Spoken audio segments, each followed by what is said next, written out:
Hello dear aspirants, welcome to DNS day night study. दोस्तों, आज के इस वीडियो लेक्चर के थ्रू हम लोग एग्रीकल्चर के 15 मोस्ट इंपॉर्टेंट क्वेश्चंस को वन बाय वन डिस्कस करेंगे।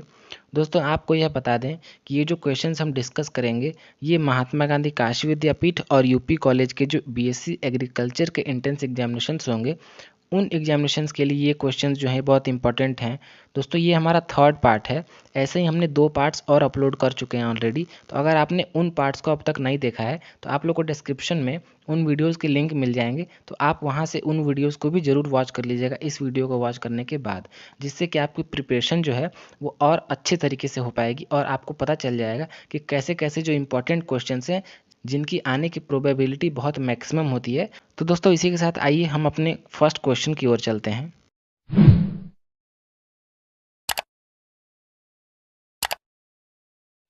दोस्तों, जो हमारा फर्स्ट क्वेश्चन है, गेहूं का ब्राउन रस्ट किसके द्वारा होता है। मतलब यहाँ पे हमें इस क्वेश्चन में ये बताना है कि जो ब्राउन रस्ट डिजीज़ है वीट की, वह इनमें से किसके कारण होता है।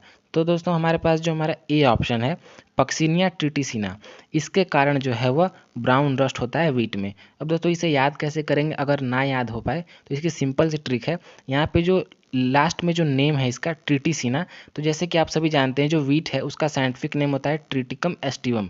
तो जो ट्रिटिकम है यहाँ पे जो मैं लिख दे रहा हूँ ट्रिटिकम, तो इस जो ट्रिटिकम जो है इससे ये जो नाम लिया गया है, इससे आप याद कर सकते हैं कि जो पक्सिनिया ट्रिटिसिना है यह एक ब्राउन रस्ट डिजीज़ कॉज करता है। तो दोस्तों, इसी के साथ आइए हम अपने सेकंड क्वेश्चन पे चलते हैं। तो जो हमारा नेक्स्ट क्वेश्चन है सेकंड, एपीकल्चर किससे संबंधित है। मतलब कि यहाँ पे ये पूछा है कि जो एपीकल्चर मतलब जो एक कृषि का एक तरीका है तो वह किससे संबंधित है। दोस्तों, इस क्वेश्चन का आंसर सभी को वैसे पता होगा। जो एपीकल्चर है वह मधुमक्खी पालन मतलब बी कीपिंग जो है हमारा राइट ऑप्शन है। दोस्तों, यहाँ पे जैसे फ्रूट प्रोडक्शन हो गया, सिल्क प्रोडक्शन हो गया, फिश प्रोडक्शन हो गया, डेयरी प्रोडक्शन हो गया, मीट प्रोडक्शन हो गया, तो इन टाइप के जो प्रोडक्शंस और उनके जो नेम्स होते हैं आप लोग उन नेम्स को जरूर एक बार रिवीजन कर लीजिएगा, क्योंकि जैसे यहाँ पे बी कीपिंग से एक क्वेश्चन आ चुका है, इस तरह से प्रीवियस ईयर ये क्वेश्चन आया हुआ है। तो हो सकता है नेक्स्ट टाइम जो डेयरी फार्मिंग है या फिर जो फिश प्रोडक्शन है इसका नाम पूछ सकता है। तो आप लोग ऐसे क्वेश्चन को जरूर प्रिपेयर कर लीजिएगा। नेक्स्ट जो हमारा थर्ड क्वेश्चन है, ओरोबंच इज ए, मतलब हमसे ये पूछा गया कि ओरोबंच क्या है। तो दोस्तों, आपको बता दें कि जो ओरोबंच है वह एक टाइप का टोटल रूट पैरासाइट है। मतलब जो इस क्वेश्चन के लिए हमारा जो ए ऑप्शन है वो करेक्ट है। दोस्तों, आपको बता दें कि जो यहाँ पे total root parasite, total stem parasite और partial root parasite and then partial stem parasites, तो दोस्तों आपको बता दें कि जो ये जो कैटेगरीज हैं इनके जो एग्जाम्पल्स होते हैं ये बहुत इंपॉर्टेंट होते हैं। दोस्तों, आप लोग को इनका एग्जाम्पल जो है वो जरूर याद रखना चाहिए। दोस्तों, जैसे कि यहाँ पे टोटल रूट पैरासाइट का एग्जाम्पल्स पूछ सकता है, तो जैसे कि टोटल रूट पैरासाइट का एग्जाम्पल हमने अभी किया ओरोबेंच, एंड एक और होता है हमारा रेफेलेसिया जो है हमारा, इसका एग्जाम्पल्स होता है। देन जो हमारा नेक्स्ट है टोटल स्टेम पैरासाइट, तो दोस्तों यहाँ पे जो टोटल स्टेम पैरासाइट है इसका एग्जांपल होता है कस्क्यूटा, अमरबेल जिसे हम कहते हैं वो होता है। देन जो हमारा जो मतलब कि पार्शियल रूट पैरासाइट होता है, तो पार्शियल रूट पैरासाइट का एग्जांपल होता है सेंटेलम एल्बम। दोस्तों, आपको ये एक टास्क है कि जो सेंटेलम एल्बम है इसका जो कॉमन नेम है आप लोग कमेंट में बताइए कि जो सेंटेलम एल्बम है उसका कॉमन नेम क्या है। नेक्स्ट जो हमारा पार्शियल स्टेम पैरासाइट है, तो इसका जो एग्जाम्पल होगा हमारा विस्कम एंड लोरेंथस, मतलब कि जो विस्कम एंड लोरेंथस हैं वह इस कैटेगरी में बिलोंग करते हैं। सेंटेलम एल्बम मतलब कि आप लोग इसका तो आंसर कमेंट में करिए। ये जो है सेंटेलम एल्बम ये पार्शियल रूट पैरासाइट में है। कैस्क्यूटा जो है हमारा टोटल स्टेम पैरासाइट में है। नेक्स्ट जो हमारा ओरोबेंच एंड रेफेलेसिया है ये हमारा टोटल रूट पैरासाइट में आता है। तो दोस्तों, ये जो हमारे एग्जाम्पल्स हैं इन्हें आप जरूर ध्यान रखिएगा, क्योंकि यहाँ से भी क्वेश्चंस पूछे जा सकते हैं, तो आप लोग इनको मिस मत करिएगा दोस्तों। और ये तो इंपॉर्टेंट क्वेश्चन है ही। जैसे यहाँ पे ये क्वेश्चन आ चुका है, इस तरह से कैस्क्यूटा का अगर दे देगा तो यहाँ पर टोटल स्टेम पैरासाइट हमारा करेक्ट आंसर हो जाता है। तो इस तरीके से ये क्वेश्चन को सॉल्व किया जा सकता है। दोस्तों, आइए हम अपने नेक्स्ट फोर्थ क्वेश्चन पर चलते हैं। जो हमारा फोर्थ क्वेश्चन है, कोशिका का कौन सा भाग प्रोटीन उत्पादों का संकलन एवं संवहन का कार्य करता है। मतलब कि which part of cell work as collection and dispatchation of protein product. मतलब हमसे यहाँ बताना है कि इनमें से कौन सा वह मतलब कि ऑर्गेनेल्स है जो कलेक्शन और डिस्पैच करता है प्रोटीन का। दोस्तों, आपको पता होगा कि जो राइबोसोम्स होते हैं, राइबोसोम्स के फंक्शन क्या होते हैं, जो हमारे प्रोटीन होता है वो उनको केवल सिंथेसिस करता है। लेकिन जो इस क्वेश्चन में हमसे ये पूछा गया है कि जो कलेक्ट करे एंड देन उसे डिस्पैच करे। तो दोस्तों, यहाँ पे जो हमारा इस क्वेश्चन का राइट ऑप्शन होगा बी, गोल्जी बॉडी जो हमारा बी ऑप्शन है वो करेक्ट है। दोस्तों आपको ये बता दें कि जो गोल्जी बॉडीज़ हैं इन्हें हम पोस्टमैन ऑफ द सेल कहते हैं। इन्हें क्या कहते हैं? पोस्टमैन ऑफ द सेल कहते हैं, क्योंकि जो ये क्या करते हैं, ये जो है कि प्रोटीन को कलेक्ट करते हैं एंड देन उसे डिस्पैच करते हैं। तो ये क्या हो गया? पोस्टमैन का एक वर्क हो गया इनका। दोस्तों आप बता दें कि जो गोल्जी बॉडीज़ होते हैं ये क्या करते हैं कि प्रोटीन जो है जो कि एंडोप्लाज्मिक रेटिकुलम में फॉर्म होता है, तो उसे क्या करते हैं, ये गोल्जी बॉडीज़ कलेक्ट करते हैं एंड देन ये जो गोल्जी बॉडीज़ हैं ये क्या करते हैं, उस प्रोटीन को डिस्पैच कर देते हैं। तो यहाँ पे जो हमारा गोल्जी बॉडीज़ है ये हमारा करेक्ट ऑप्शन है फोर्थ क्वेश्चन का। नेक्स्ट आइए हम अपने फिफ्थ क्वेश्चन पे चलते हैं। तो हमारा जो फिफ्थ क्वेश्चन है, the most commonly used fungicide for seed treatment is, मतलब बीजोपचार हेतु सर्वाधिक प्रयोग होने वाली दवा कौन सी है। तो दोस्तों यहाँ पे इस क्वेश्चन में जो हमें ऑप्शन दिए गए हैं, तो इन ऑप्शंस में जो हमारा राइट ऑप्शन है थीरम, मतलब बी ऑप्शन जो है हमारा राइट है। मतलब कि जो थीरम है वह क्या होता है, मोस्ट कॉमन जो कि फंजीसाइड है, जो कि सीड में जो फंगस लगने की जो डिजीज़ होती है यह उससे हमें छुटकारा दिलाता है। दोस्तों आपको यह भी बता दें कि जो बॉर्डियक्स मिक्सचर है ये भी बहुत कॉमनली यूज जो कि मिक्सचर है, जो कि एक ग्रेप वाइन्स, मतलब कि जहाँ पे ग्रेप्स वगैरह जो मतलब कि वाइन्स के जो फार्म्स होते हैं वहाँ पे बॉर्डियक्स मिक्सचर का यूज़ किया जाता है। दोस्तों इस बॉर्डियक्स मिक्सचर में जो हमारा CuSO4 मतलब कि जो कॉपर सल्फेट होता है एंड देन जो हमारा जो क्विक लाइम होता है, इन दोनों के मिक्सचर से जो है वो बॉर्डियक्स मिक्सचर बनता है एंड देन इस बॉर्डियक्स मिक्सचर को स्प्रे किया जाता है ग्रेप वाइन्स में, जिससे कि जो वहाँ फंगस की जो प्रॉब्लम होती है वो नहीं हो पाती है।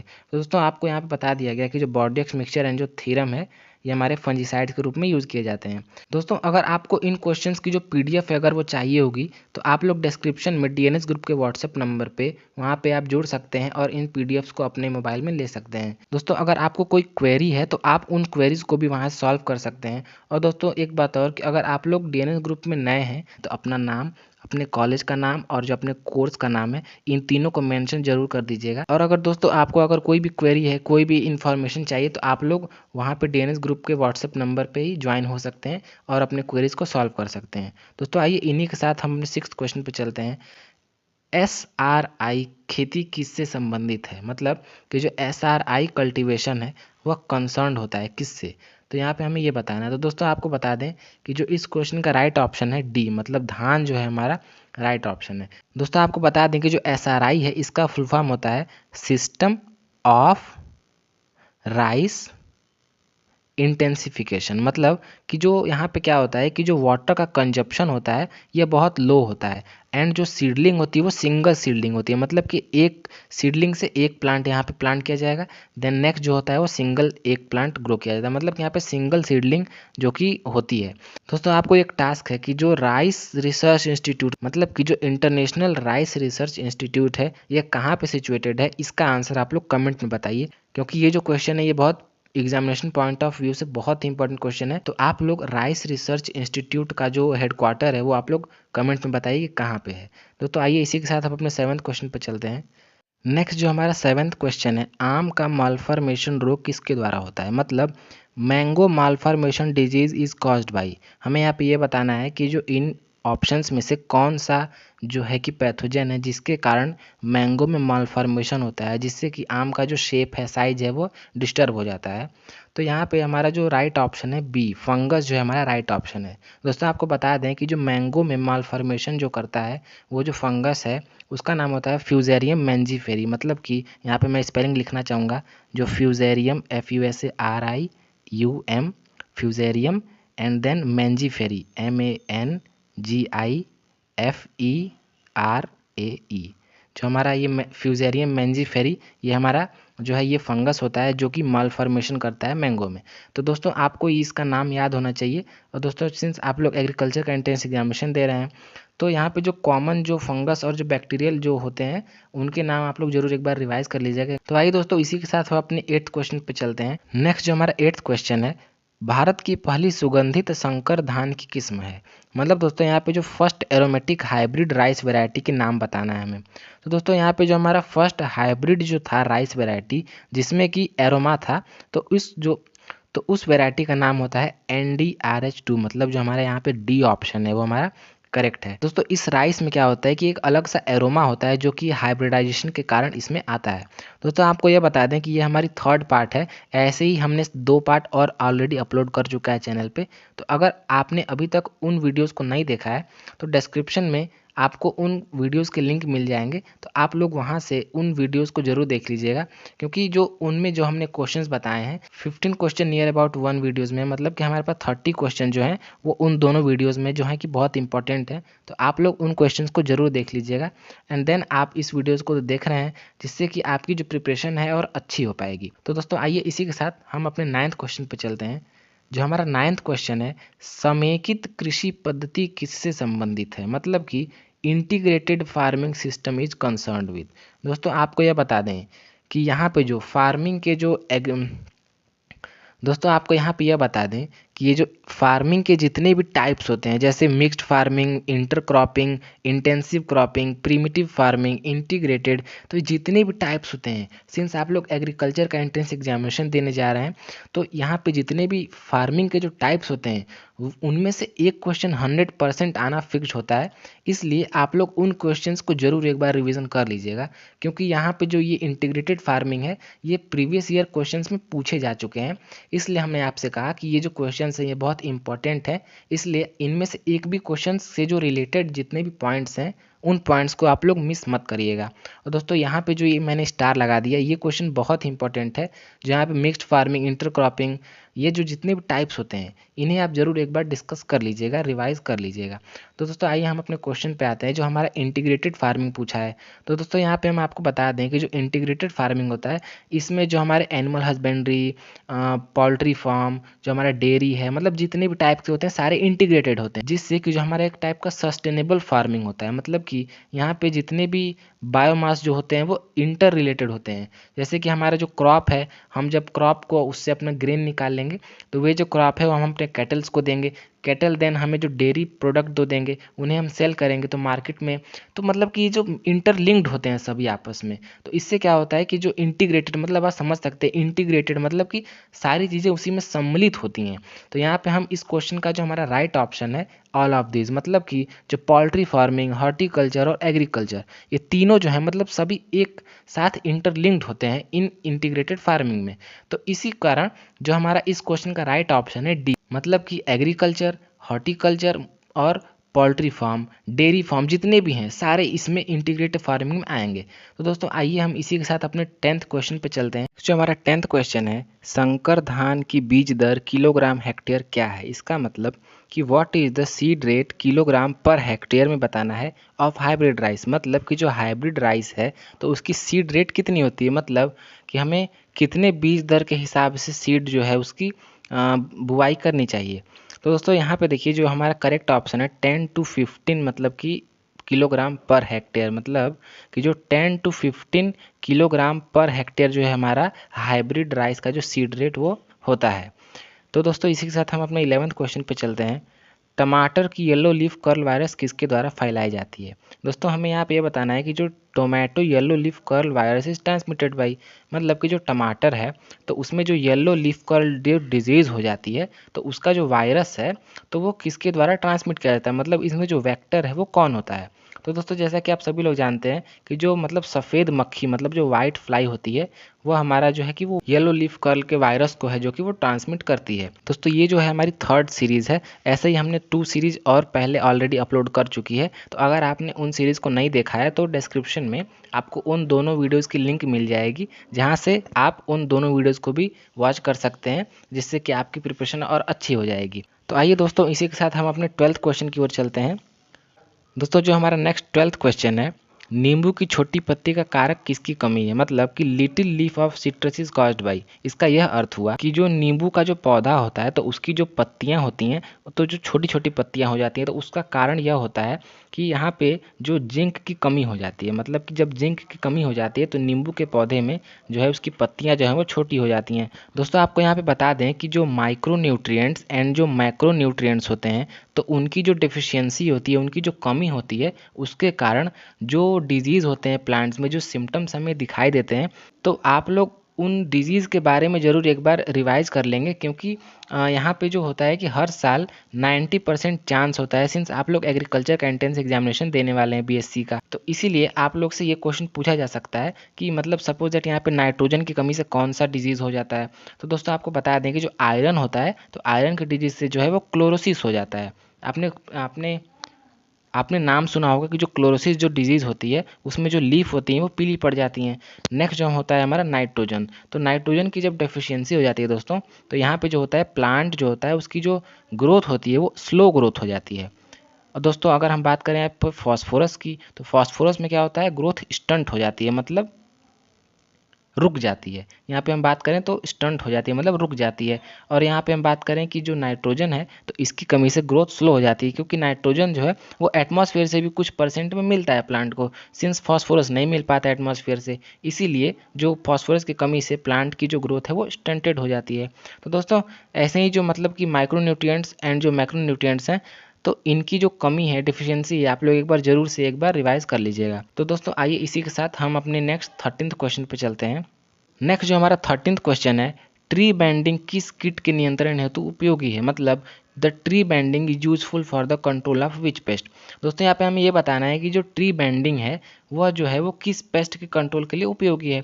तो दोस्तों आप सभी लोग वाकिफ़ होंगे ट्री बैंडिंग क्या होता है, कुछ लोगों को नहीं पता होगा, तो मैं आपको बताना चाहूँगा कि सपोज दैट ये एक प्लांट है, तो उस प्लांट में क्या होता है कि हम एक बैंड टाइप ऐसे लगा देते हैं, सिंस यहाँ पे नाम से पता चल रहा है बैंडिंग, मतलब ट्री में हम क्या करते हैं, बैंड लगाते हैं। और जो दोस्तों वो बैंड होता है वो एक स्टिकी बैंड होता है, मतलब अगर उस पर कोई भी ऑर्गेनिज्म जाएगा, कोई भी पेस्ट अगर उस पर अटैक करेगा, कोई उससे चढ़ के ऊपर जाना चाहेगा, तो क्या होगा कि वो इंसेक्ट उस मतलब कि बैंड पे चिपक जाएगा, जिससे वो ऊपर नहीं जा पाएगा। तो यहाँ पे हम बता दें कि जो ये ट्री बैंडिंग है ये स्पेशली मैंगो के प्लांट में यूज़ किया जाता है, क्योंकि जो मैंगो की टिप होती है वहाँ पे मिली बग्स का अटैक बहुत ज़्यादा होता है, जो सफ़ेद वाइट फ्लाइज होते हैं कीड़े, तो उनका अटैक बहुत ज़्यादा होता है। इसलिए हम यहाँ पे क्या करते हैं कि मैंगो में मिली बग के कंट्रोल के लिए जो होता है वो एक इस बैंडिंग मेथड का यूज़ करते हैं। तो हमारा इससे जो हमारा राइट ऑप्शन है ए, मतलब कि मैंगो मिली बग्स, ये हमारा जो ए ऑप्शन है वो करेक्ट है। दोस्तों आइए इसी के साथ हम अपने 14th क्वेश्चन पे चलते हैं। दोस्तों अगर आपको इन क्वेश्चंस के पीडीएफ चाहिए होंगे तो डिस्क्रिप्शन में आप लोग डीएनएस ग्रुप का व्हाट्सएप नंबर है, तो वहाँ पे आप डीएनएस ग्रुप के व्हाट्सएप नंबर पे ज्वाइन हो सकते हैं, और वहाँ से आप पीडीएफ और जो आपकी जो क्वेरीज जो इंक्वायरी हैं वहाँ से आप अपने डाउट को क्लियर कर सकते हैं। तो आइए दोस्तों हम अपने 14th क्वेश्चन पे चलते हैं। दोस्तों जो हमारा 14th क्वेश्चन है, प्लांट प्रोटेक्शन क्वारंटीन एवं स्टोरेज निदेशालय का मुख्यालय कहाँ स्थित है। हमें यह बताना है कि जो हेडक्वार्टर है किसका, directorate of plant protection and quarantine storage is located है, मतलब कि यहाँ पे जो डायरेक्टरेट है किसका, plant protection and quarantine storage का, वह कहाँ पे स्थित है। तो दोस्तों इसका जो राइट ऑप्शन है ए, फरीदाबाद, मतलब जो फरीदाबाद में है, जो plant protection and quarantine storage का जो डायरेक्टरेट है उसका हेडक्वार्टर फरीदाबाद में है। दोस्तों मैंने आपसे एक क्वेश्चन शुरू में पूछा था कि जो इंटरनेशनल राइस रिसर्च इंस्टीट्यूट का हेडक्वार्टर कहाँ है। दोस्तों आप लोग इसका जो आंसर है वो कमेंट में बताइए। तो आइए दोस्तों हम अपने लास्ट 15th क्वेश्चन पे चलते हैं। पपीते के फल का खाद्य भाग क्या है, मतलब कि हमें यहाँ पे ये बताना है कि जो एडिबल पार्ट है पपाया फ्रूट का वह क्या है। तो दोस्तों जैसा कि मैंने आपको पिछले बायो के सीरीज़ में बताया था कि जो एडिबल पार्ट से जो क्वेश्चंस आते हैं फ्रूट के वो बहुत इंपॉर्टेंट होते हैं, जैसे कि सपोज दैट यहाँ पे मैंगो का पूछ सकता है, फिर पोमोग्रेनेट का पूछ सकता है, लीची का पूछ सकता है, फिर यहाँ पे कोकोनट जो मैंने भी बताया उसका पूछ सकता है। तो दोस्तों यहाँ पे जो मैंगो है, तो मैंगो का आप लोग कमेंट में बताइए, लीची का कमेंट में बताइए, और पोमोग्रेनेट का भी आप लोग कमेंट में बताइए, और कोकोनट का। तो दोस्तों यहाँ पे मैं कोकोनट का डिस्कस करना चाहूँगा कि जो कोकोनट जो फ्रूट होता है, तो उसका मतलब कि जहाँ पे जो आउटर जो शेल होता है, जो हस्क होता है, उसके अंदर क्या होता है, एक हार्ड शेल होती है। यहाँ पे जो मैं कलर चेंज करूँगा, यहाँ पे सपोज दैट ये जो है पर्पल कलर, ये क्या है, उसका हस्क है। नेक्स्ट जो अंदर जो यहाँ पे नेक्स्ट जो अंदर यहाँ पे जो रेड कलर है, ये क्या है, उसका जो हार्ड शेल होता है, मतलब जो एकदम हार्ड जो होता है वो होता है। फिर उसके बाद यहाँ पे मैं कलर चेंज करूँगा, यहाँ पे मैं जो यहाँ पे ब्लैक कलर से जो कर रहा हूँ, ये क्या है, उसका जो गरी, जिसे हम कहते हैं एंडोस्पर्म। तो यहाँ पे क्या होता है कि हम लोग उसका जो कौन सा पार्ट खाते हैं, यहाँ पे देखेंगे जो यहाँ पे हस्क जो पार्ट होता है, इस हस्क पार्ट को क्या कहते हैं हम लोग, एक्सोकार्प कहते हैं, एक्सोकार्प कहते हैं। नेक्स्ट जो उसके बाद जो ये रेड पार्ट होता है, जो हार्ड पार्ट होता है, इसे हम क्या कहते हैं, मीजोकार्प कहते हैं। उसके बाद यहाँ पे हम बात करें कि जो ब्लैक पार्ट होता है, मतलब जो यहाँ पे ब्लैक ब्लैक जो मतलब कि जिसे हम खाते हैं गरी, तो उसे क्या कहते हैं, इंडोकार्प कहते हैं। तो हम लोग क्या खाते हैं कोकोनट का दोस्तों, यहाँ पे एंडोकार्प खाते हैं। तो इसी तरह से क्वेश्चन बहुत ट्रिकी नहीं पूछता, बहुत आसान होता है, बस थोड़ा सा दिमाग लगाने की जरूरत है। तो यहाँ पे क्या होता है कि जो हम लोग कोकोनट का जो है वो एंडोकार्प खाते हैं। तो इसी तरह से जो क्वेश्चन है बहुत आसान पूछे जाते हैं। तो दोस्तों हमारा जो 15 क्वेश्चन का आंसर है, मतलब पपीते का कौन सा भाग खाया जाता है, तो हमारा जो मेसोकार्प है, मतलब जो ए ऑप्शन है वो करेक्ट ऑप्शन है। दोस्तों यहाँ पे हम लोग आपकी सुविधा के लिए यहाँ पे आंसर की दिए हुए हैं, जिससे कि आप लोग अपने क्वेश्चंस के आंसर्स को मैच कर सकें। तो दोस्तों आप लोग कमेंट में बताइए कि आपने कितने क्वेश्चंस अटेम्प्ट किए और कितने क्वेश्चन जो है वो सही थे। और दोस्तों अगर आपको कोई भी इंक्वायरी है, कोई भी क्वेरी है, तो आप डीएनएस के व्हाट्सएप इंक्वायरी नंबर पर जुड़ सकते हैं और वहाँ से अपने क्वेरीज को क्लियर कर सकते हैं। तो दोस्तों आप लोग मेक श्योर कि जो चैनल है उसको सब्सक्राइब करके बेल आइकन को जरूर प्रेस कर लें, क्योंकि हम लोग ऐसे ही मोर इंपॉर्टेंट क्वेश्चंस की सीरीज अपलोड करते रहेंगे, तो आप लोग को नोटिफिकेशन सबसे पहले मिलेगा और जो है कि आपकी तैयारी और अच्छे तरीके से हो पाएगी। तो दोस्तों इसी के साथ आज की हमारी वीडियो यहीं पे एंड होती है। Thanks for joining us with best blessings team DNS. Thank you.